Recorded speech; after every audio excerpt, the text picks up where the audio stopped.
Hello friends, स्वागत है आप सभी का सी बिबिकल आर्ट्स क्लास में। दोस्तों, अगर आप पेपर देने जा रहे हैं भूगोल का और आपको अभी तक कुछ भी समझ में नहीं आया कि क्या पढ़ें, कुछ तैयार नहीं है, तो जो मैं तरीका बताने वाला हूं आप उसे अपना लीजिए। मान के चलिए कि 70 नंबर में से, जो आपका पूर्णांक 70 नंबर है, इस 70 में से कम आप 40 से 50 नंबर तक पा सकते हैं। 40 से 50 नंबर तक आप पा सकते हैं, जो ट्रिक मैं आपको बताने वाला हूं। ध्यान रखिएगा, आपको 70 में से 23 नंबर पास ही मार लेकर आना है। लेकिन जो मैं तरीका बताऊंगा उससे 23 ही नहीं आएगा, उससे ज़्यादा ही आएगा आपका। तो चलिए शुरुआत करते हैं। आप कुछ भी नहीं पढ़े हैं, कोई बात नहीं, घबराने वाली बात नहीं है। बस थोड़ा सा दिमाग लगाएंगे और अपने दिमाग से, बुद्धि से, बहुत पावर होता है इस दिमाग में, बस हम इसे सही जगह यूज नहीं करते हैं। हम यूज करते हैं सोशल मीडिया पे, रील्स में, शॉर्ट वीडियो में, वहाँ बर्बाद करते हैं और अपने दिमाग को सही जगह इस्तेमाल नहीं करते। यही कारण है कि हम पीछे होते चले जाते हैं। आप पीछे नहीं हैं दोस्तों, बस आपका सोच थोड़ा सा पीछे है, इसलिए सोच बदलिए, नज़रिया बदलिए, सब कुछ बदल जाएगा। इस प्रकार से पेपर पैटर्न देखिए और यहाँ पे जो क्वेश्चन रहेगा वो आपको ऐसे देखने को मिलेगा। सबसे पहले क्या करना होगा तो देखिए, बहुविकल्पी क्वेश्चन आपका आएगा, 8 रहेगा, उसमें से आपको एक टिक करना होगा। जब 100 में नहीं आएगा तो कुछ ना कुछ उसमें टिक करना ही होगा, छोड़कर तो आएंगे नहीं। आप कुछ ना कुछ लिख कर आएंगे, मतलब 4 में से ऑप्शन में से एक आपको जो लगेगा वो आप टिक करके आएंगे। पहला पॉइंट। दूसरा ये है, 9 से 16 अतल उत्तरीय प्रश्न रहेगा और उसमें से जो है आपको एक क्वेश्चन के लिए 2 नंबर मिलेगा। ठीक है, तो यहाँ पे ध्यान रखेंगे कैसे इसको लिखेंगे जब नहीं आएगा, तो मैं तरीका बताऊंगा अभी आपको। और आपको यहाँ पे इसके बाद जो है 17 से लेकर 22 है लघु उत्तरीय प्रश्न मिलेगा देखने को। और फिर इसके बाद जो है यहाँ पे 23 से लेकर जो है 24, यानी 23-24 2 लॉन्ग क्वेश्चन आपको देखने को मिलेगा। 150 शब्दों में आंसर देना होगा। 150 शब्दों का मतलब ये होता है कि कम से कम 2 पेज या 2 से ढाई पेज में आंसर आपको प्रेजेंट करनी है। कम से कम 2 पेज में तो आंसर देना ही देना है। फिर मानचित्र आएगा, तो मानचित्र में भी तरीका बता दूंगा कैसे भर जा सकता है। ठीक है, तो आइए देखते हैं। सबसे पहले बात करेंगे कि लॉन्ग क्वेश्चन कैसे करेंगे, क्योंकि यहाँ से आपको ज़्यादा नंबर मिलेगा और उसमें आप बना बना के लिखेंगे आराम से, कोई दिक्कत नहीं होगा। ठीक है, तो यहाँ पे सबसे पहले हम लोग बात करेंगे लॉन्ग क्वेश्चन कैसे बनाकर लिख सकते हैं। विस्तृत उत्तरीय प्रश्न, 150 शब्दों में आंसर देना होगा, 6 नंबर मिलेगा, 2 क्वेश्चन लॉन्ग आपको करना होगा। ठीक है, तो इस प्रकार से मान लेते हैं यही क्वेश्चन है। ऐसे क्वेश्चन आपके पेपर में देखने को मिलेगा। यहाँ पे देखिए 23 नंबर क्वेश्चन ऐसे पूछा जाएगा और कहेगा कि भारत में लौह अयस्क उत्पादन की वितरण की विवेचना कीजिए। अब आपको नहीं आ रहा है, कोई बात नहीं, फिर अथवा करके दिया रहेगा। आप चाहे ये कर सकते हैं या आप चाहे आप ये वाला भी कर सकते हैं। ठीक है, तो यहाँ लिखा है ग्रामीण नगरीय बस्ती की विभेद कीजिए और उनकी विशेषताओं की विवेचना कीजिए। ठीक है, अगर आपको इसके बाद जो है इसमें से दोनों में से कोई एक करना होगा। ठीक है, फिर इसके बाद जो 24 नंबर क्वेश्चन रहेगा, इसमें से आपको जनसंख्या परिवर्तन घटक बतानी है। और फिर इसके बाद अगर आपको ये नहीं आ रहा है तो उसको छोड़कर आपको सड़क परिवहन के महत्व को बताना है।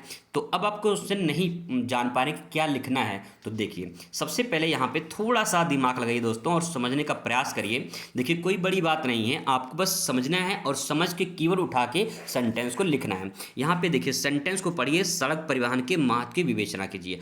आप अगर मुझे बताइए कि ज़िंदगी में सड़क देखे कि नहीं देखे, भैया सड़क तो देखे होंगे ना, सड़क देखे होंगे, सड़क पे चलते होंगे, सड़क देखे होंगे। अब सड़क परिवहन का मतलब क्या होता है, यानी जो सड़क पे गाड़ी उड़ी चलती हैं, जो भी प्रक्रिया होती है सड़क पे आना जाना, उस सड़क परिवहन हो गया। अब इसका क्या महत्व है, महत्व को बताना है हमें कि सड़क महत्व, अगर मान लीजिए सड़क ना हो तो क्या होगा, क्या समस्या है। और जिन रास्तों में जो सड़क खराब होती है आप महसूस करिए और अपने दिमाग में इमेज बनाइए, वीडियो क्रिएट करिए कि कहाँ कहाँ जैसे आप गए होंगे, आपने हाईवे देखा होगा, आपने छोटी सड़क देखा होगा, आपने खराब रोड देखा होगा, तो सड़क का क्या महत्व है इसके बारे में लिखना है। अब सोचिए कौन सी बड़ी बात है जो सड़क के बारे में आप नहीं लिख पाएंगे। अब लिखना शुरू करेंगे। अब लिखने का तरीका थोड़ा समझ जाइए, लिखेंगे तो तरीके से। देखिए सबसे पहले आप ही नहीं डालेंगे सड़क परिवहन का महत्व। ठीक है, तो इस प्रकार से आप यहाँ पे अपनी कॉपी में बढ़िया से आप सड़क परिवहन के महत्व, आप यहाँ से क्वेश्चन से ही आपको हेडिंग बनाना है,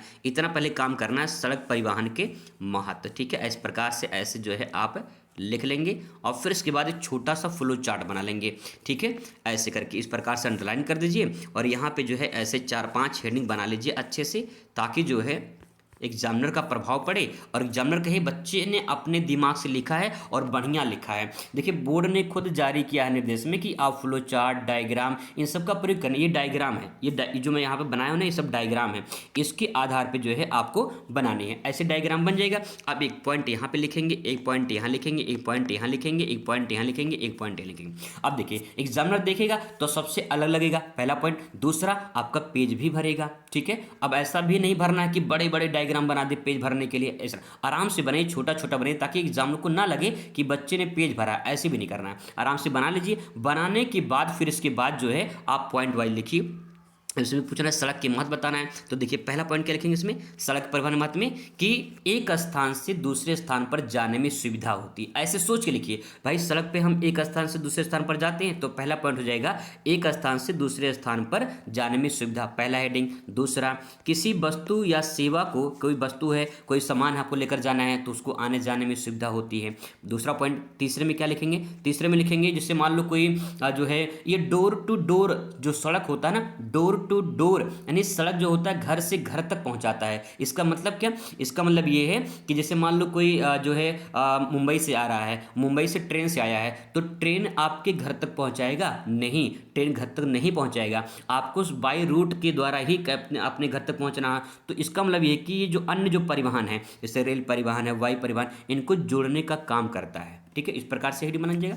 इसके बाद जो लिखेंगे यहाँ पे कि जो सड़क परिवहन होते हैं, जैसे मान लो जो नेशनल हाईवे होते हैं, नेशनल हाईवे के द्वारा आसानी से और जो है बहुत कम समय में पहुंचा जा सकता है, तो यहाँ पे लिखेंगे कि जो नेशनल हाईवे होते हैं उनके फ़ायदे, उनके बारे में लिखेंगे, ठीक है। इस प्रकार ऐसे सोच सोच के सेंटेंस को लिखेंगे, हेडिंग बन जाएगा। तो फिर इसके बाद क्या करेंगे, पहला नंबर यहाँ पे लिखेंगे और बढ़िया से लिख के अंडरलाइन कर देंगे उसको, और फिर इसके बाद जो है लिखना शुरू करेंगे। और कुछ जब लिखना शुरू करेंगे ना दिमाग में और आएगा, जब लिखना ही शुरू नहीं करेंगे, शुरुआत ही नहीं करेंगे, दिमाग में क्या आएगा, घंटा आएगा भैया, तो समझ जाइए। तो आप पहले तो लिखना शुरू करिए ना, जब लिखते हैं तभी तो कुछ दिमाग में आएगा। शुरू नहीं करते हैं और फिर कहते हैं हमें आता ही नहीं है, कमज़ोर हो जाते हैं इंसान, सोचते ही नहीं है। तो इस प्रकार से सोचिए और लिखिए, क्या दिक्कत है भाई, कोई दिक्कत ही नहीं है। आगे देखिए, आगे है क्वेश्चन, जनसंख्या परिवर्तन के घटकों की विवेचना कीजिए। तो जनसंख्या परिवर्तन के घटक की विवेचना करना है। अब क्वेश्चन पल्ले ही नहीं पड़ रहा, पूछ क्या रहा है, कोई बात नहीं, जरा गौर फरमाइए। देखिए जनसंख्या लिखा है भाई, किसी जनसंख्या के बारे में बात हो रही है ना, यानी जन मतलब क्या होता है, लोग होता है, लोग होता है। अब लोगों की संख्या के बारे में बात हो रही है। अच्छा, लोगों की संख्या में परिवर्तन, देखो लिखा आगे परिवर्तन, बदलाव, यानी जो लोगों की संख्या है इसमें बदलाव हो रहा है। इतना समझ में आ गया ना। आगे देखिए, बदलाव हो रहा है। अच्छा, क्यों बदलाव हो रहा है, क्योंकि उसके पीछे कुछ घटक होंगे। घटक का मतलब कुछ कारण होगा, कुछ उसमें विशेषता होगी, कुछ तत्व होगा जिसके कारण बदलाव हो रहा है ना। अच्छा, क्यों बदलाव होता है, आप सोचिए, अगर मान लो कि कहीं पे 100 लोग हैं, ठीक है, 100 लोग की भीड़ लगी हुई है कहीं कहीं पे, तो अगर वहाँ पे 50 लोग और आ जाएं, 50 लोग और आ जाएं, तो क्या वहाँ जनसंख्या बढ़ेगी नहीं, परिवर्तन नहीं होगा, परिवर्तन होगा भैया, बढ़ जाएगी जनसंख्या। तो बढ़ी कैसे, जब लोग आए तभी तो। इसका मतलब ये है कि जब लोगों का जन्म होता होगा ना, तब जनसंख्या बढ़ती है, तभी तो जनसंख्या वृद्धि होती है। आप सोचिए जरा, परिवर्तन कब होता है, जब जनसंख्या में या तो जन्म होता होगा, ठीक है, तब परिवर्तन होगा। परिवर्तन मतलब क्या होता है, बदलाव होता है, या तो बढ़ेगा या तो घटेगा, दो ही कारण हो सकता है ना, या तो बढ़ेगा या तो घटेगा। तो जब 100 लोग थे, यहाँ 50 लोग आ गए, तो बढ़ा कि घटा, बढ़ गया। अच्छा, अब मान लीजिए यहाँ पे 100 लोग हैं, इसमें से 10 लोग चले गए, तो बढ़ा कि घटा, घटा। इसका मतलब ये है, तो जब जन्म होता है तब और जब मृत्यु होती है तब, जब जन्म होता है तब और जब मृत्यु होती है तब, दो ही प्रकार से जनसंख्या में बदलाव होता है। हाँ, एक कारण और है, एक कारण और है, जब एक स्थान पे दूसरे स्थान पर लोग चले जाते हैं, जैसे मान लो यहाँ पे 100 लोग हैं, यहाँ पे भी 100 लोग हैं, ठीक है, यहाँ से 10 लोग चले गए यहाँ पे, तो यहाँ पे 110 हो जाएंगे। तो यहाँ पे एक स्थान से दूसरे पर जाना प्रवास कहलाता है, ठीक है, प्रवास कहलाता है। तो प्रवास भी आप डाल सकते हैं उसमें हेडिंग।